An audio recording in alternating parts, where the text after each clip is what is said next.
What's up, everyone? It's Brian here from the Xact IT Solutions YouTube channel, and welcome to another video where we educate you about cybersecurity and teach you what you can do to protect yourself, maybe protect the networks that you manage, or protect your own business if you're a business owner or an employee. So today, or this topic for this video, I'm going to talk about the Labor Day weekend and the Labor Day weekend that's coming up. I made a video and released it right before the 4th of July that predicted something big was going to happen.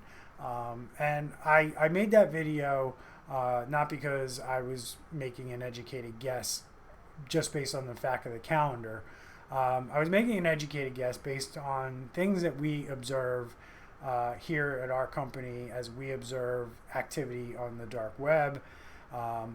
We've been doing that for a very long time. We have a lot of intelligence around what goes on the dark web. So we're able to keep our finger on the pulse of where the threats are, where the threats lie. And I made that video simply because I felt like something was going to happen that weekend. And quite frankly, something did happen quite a few hours after I put out the video on YouTube.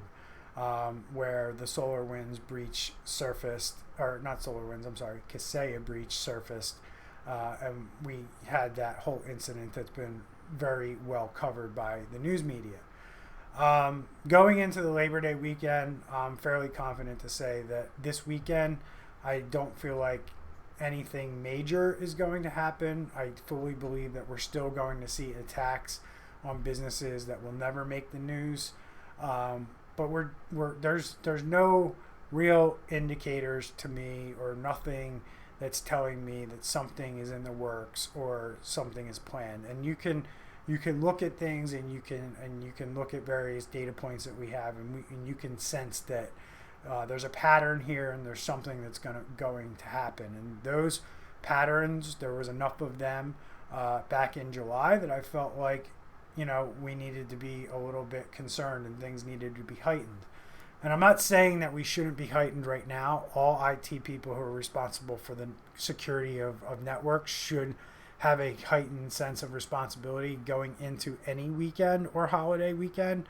But as far as seeing something on the mainstream media news, I don't think we're going to see that this holiday weekend. I'm basing that on my data points, the same ones that I looked at back in July, and some other information that I have. And I just don't see, the types of activity that we normally see when these things go down. So I fully expect that this weekend, there will be ransomware deployed. I'm not saying that at all. But I don't think it'll make enough news to where the mainstream media will pick it up. Certainly the IT channels and the IT news channels will pick up, the little ones here and there. And I could be completely wrong here. There are new ransomware groups that are developing that we don't have real good intelligence on where they're operating and what dark websites they have and things like that. But I have a high level of confidence that we're not going to see some big event over the Labor Day 2021 weekend. So that doesn't mean you shouldn't heed the advice of, let's say, the FBI, who came out with a bulletin about, long weekends and holiday weekends. It's ransomware awareness for holidays and weekends. And in the last video, I talked about the Autodesk breach, or the fact that Autodesk had a vulnerability as a result of the SolarWinds breach. And one of the things I talked about in that video was the fact that some of these things can't be seen by many of the tools that people typically think cybersecurity is. And I mentioned that you need to have threat hunting in place. And funny enough, the FBI bulletin that came out the other day about this particular topic, one of the first things they talked about is having threat hunting as a part of your cybersecurity, arsenal. And threat hunting, just quickly, is just people who are trained to go look for bad things that are happening on your computer, or things that might be questionable, looking at those and seeing if it's maybe something, just a legitimate piece of software that's creating some noise, or maybe we have a criminal hacker who's trying to do things like move laterally or gain access to networks using nefarious systems and ways. But a couple other things that they mentioned that I want to bring to light. A lot of these things in this, and I will link to this bullet in the description, but a lot of these things that are mentioned are things that I feel like are not something that you can put in place today, right? And this kind of came out a few days ago, and it's like, here's a bullet, and here's things you need to consider heading into the holiday weekend. But unfortunately, some of the things that they brought up are not something that you can just go out and do right away. So high level, they're suggesting that you make an offline backup of your data. So this means, you probably have some kind of backup device plugged into a computer or on your network or plugged into your server. And they're just suggesting that you have that taken off site, whether you push that through the cloud or you physically take it home. Because one of the first things that hackers do when they get on your network is they look for your backups and they look to see if they can get rid of them or destroy them. So it will help you not need the recovery key from the hackers if you heed this advice. If you have any questions about this, drop them in the comments below. I'm not going to expand on it too much. Having an offline backup is pretty self-explanatory, and it's something that has been kind of best practices for the better part of 20 years in my industry. So do not click on suspicious links is another one. Suspicious links, obviously coming from an email or maybe a social media site, or maybe through another means, through a Slack channel or through a Discord chat. We're seeing things like that happening now. Just make sure you know that the communication you received is legitimately from that person. If you weren't expecting them to send you an attachment or a link, I would absolutely reach out to them and ask them if they actually sent that to you. This also applies if somebody's asking you to transfer money somewhere and that's part of your job. You want to really make sure that that person who's asking you to send that money is really that person and their email wasn't compromised, and maybe a scammer is sending those emails and not your CEO or your boss. But really, do not click on suspicious links. Goes back to having a good security and awareness training program in place, right? So you can't just send out an email today and say to your employees, hey, make sure you're vigilant and don't click on emails this weekend. Some people might not see that until Tuesday. Some people might not see it at all. Some people might not know what the heck you're talking about. Building a culture of cybersecurity through a security and training awareness program is how you're going to solve this problem in your business. So if you're not doing anything already, this is a kind of a signal to you that you need to do something in the future, like for the next holiday weekend. This isn't something you can do today. This isn't really something you can do this week, because the effects of it take a while to ripple through the organization. When you start these training programs and they start to consume the training and get the videos and things like that and watch them and really understand the role that they play in protecting the data in your company, that takes time. It takes time for people to understand it. It takes time to educate your workforce to the point where they know how to handle spam emails that have links and attachments and things like that, so they don't end up causing ransomware. The other thing is like when they do click on things, what's the culture you're bringing into your company so that they come forth with that information and they feel okay, and they're not ashamed or embarrassed to admit that they clicked on a link or they opened an attachment that they shouldn't have. Because here's what happens. They do that and they click on the link and nothing happens on their screen. They don't see anything. And they think to themselves, well, I don't want to tell somebody I clicked on that, so I'm not going to say anything because nothing happened on my computer, so why should I have to tell somebody? When a hacker gets a foothold on that computer, when you click on that link, you don't say anything. It's all behind the scenes. They don't want you to know that they're there. You won't see anything come up on the screen a lot of times. It'll just be you clicked on it and there's stuff that happens, behind the scenes, or maybe you click on something else that allows something to run or something like that. You never know. But if that person doesn't come to the right people at the company and tell them that this happened, and no investigation happens, and now you've had this hacker in your system for 2 weeks, and now he's planning and plotting to deploy ransomware over a holiday weekend. So I just wanted to give you that perspective because I don't think people really understand that it's like a two-part approach.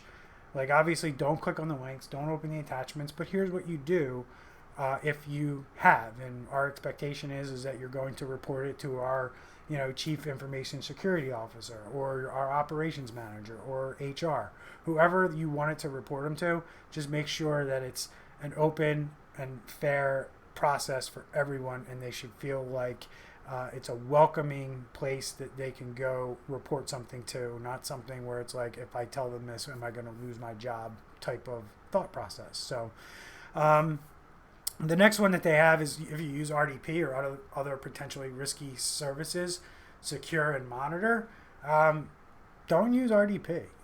Like, seriously, like, I don't even recommend it behind a VPN. Turn it off. There's other tools that are better, that have better visibility, better security, better logging, that work exactly the same as RDP. RDP is too vulnerable these days. It's too easily exploitable to be even turning it on. Obfuscating it by changing the port numbers and things like that is not security. I've had CEOs tell me that their IT guy said, oh, well, it's secure because we don't use the port 3389, we changed the port. That's not security. And anyone who's telling you that is feeding you a line of BS. So turn off RDP. Don't use it. There's other tools out there you can use that are better. If you have any questions about that, ask me in the comments. I'll point you to the tools. Update your OS software for scan for vulnerabilities. Pretty straightforward. You just click Windows Update and run. If you have somebody who manages your computer for you, that should be taken care of for you. And yes, you should be scanning to make sure that these updates are actually being applied and installed to the systems in your environment. You don't want to assume because you turned on automatic updates that your computer is being updated. Somebody should be doing follow-up to say, okay, Microsoft released a patch like last Tuesday. Is that patch on all our systems? Yes or no? There are tools out there that will allow you to scan your environment to tell you that, so you don't have to have somebody go around to every computer and look. These are things that you should definitely be doing. Use of strong passwords is another thing that the FBI recommends you do to help prevent ransomware taking over your company over any weekend, especially a holiday weekend. Make sure you're using strong passwords. They shouldn't be used across multiple sites or devices. If you have admin accounts on computers, you should be using a different password on every single computer. There's a thing called pass the hash with Windows, where you don't really need to know the password to gain access to a system. If another system is logged in and you can figure out the hash, you can pass the hash password to another Windows system, and now you have admin rights on that system as well. This is why it's important to use different passwords for local system administrator accounts and things like that. Using multi-factor authentication, this is a no-brainer for me. You should absolutely be having multi-factor on any critical system that you have. If you can do it on every system, great, but critical systems, logging into them should be challenged. Logging into SaaS applications, cloud applications that are critical to your business should be challenged with two-factor authentication. I fully recommend using Google Authenticator or some kind of key fob, not using text messages and things like that because those can be manipulated. Secure your networks, implement segmentation, filter traffic, scan ports. More technical here. I'm not going to go into too much detail. If you have questions on how to do this, you can always drop them in the comments below. This is definitely something we see businesses lacking in, is understanding how to properly segment your networks so you're not making it easy for hackers, if they can move laterally, to find the critical pieces of your data. And what I mean by this, quite frankly, is this. Say you have a low-level employee, maybe in marketing, right? Marketing intern, let's call it. Marketing intern, they've only been in your company for a few weeks, or not fully indoctrinated into your cybersecurity awareness training. Email comes in, looks weird, has a interesting link. You want to know what's on the other side of that link, so you happen to click it. And now that computer has been infected. Criminal hacker can get in there whenever he wants. So when he hops on that system, he can see everything on your network. He can see every shared drive, has access to every shared drive. But not only that, he can see your backups. He knows where your backups are. He can see the device that they're stored on. he can get to it and he can delete those backups. There's a lot of other reasons why you want to do this stuff. That's one example. But segmenting your network is something that I see very little of. But this is also something that you cannot implement in a short period of time. You're going to need somebody, a professional who knows how to do this, is familiar with how to properly segment networks, how to configure the firewall so things still work and communicate, but also remain secure at the same time. And it's really something that has to be done over a long period of time. It can't be something that you just decide to do this week and it's done. So that's more of a long-term thing. But if you're not doing any kind of segregation of your network, or it's not something you've ever heard before in your IT company or your IT person, you don't think they're doing it, probably something you want to put on the roadmap. Secure your user accounts. This goes back to least privilege and the password that I already talked about, so I'm not going to go into too much detail there. But knowing and making sure who has access to what, but also making sure that you're disabling accounts that don't no longer need access. This is exactly why Colonial Pipeline got attacked.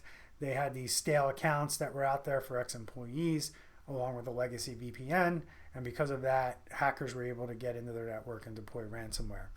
Have an incident response plan. This is something I've talked a lot about this week with Hurricane Ida moving through. Incident response plans not only help with cyber attacks, but they also help with natural disasters, fires, floods, you name it, whatever could possibly disrupt your business. And if your business relies on technology, technology is going to play a key piece of your incident response plan. You need to know and identify the critical assets that you need to run your business and how you're going to get them back up, how long you can be without them, how you're going to actually execute that plan to get them back up. When you don't want to be doing this when you're faced with a disaster. This is all stuff that you should be spending at least once a quarter on, in my opinion. If you're really small, you could probably get away with once every 6 months. But this is something you should be working on, planning, and then reviewing once it's in place to make sure it continues to make sense on a regular basis. I recommend that if you do quarterly business planning, that you make incident response review and tabletops part of that exercise, so it's at least getting done at the same time the rest of the business planning is getting done. And then finally, use the ransomware response checklist in case of infection. Okay, so you got hit with ransomware. What do you do?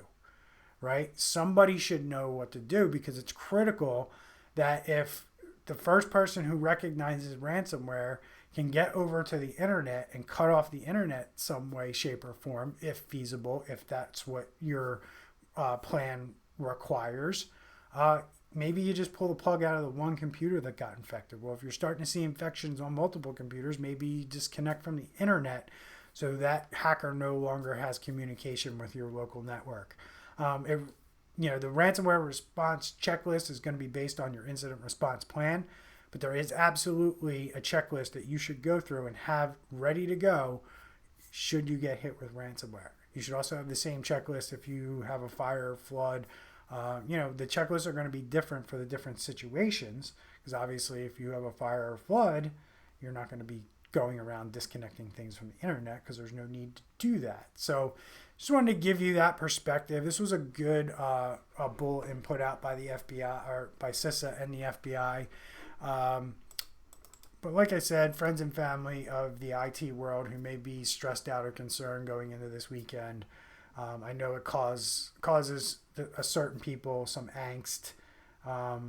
Pretty confident that nothing's going to happen this weekend. So try to enjoy yourself over the holiday weekend, and we'll see you next week in another video. Take care.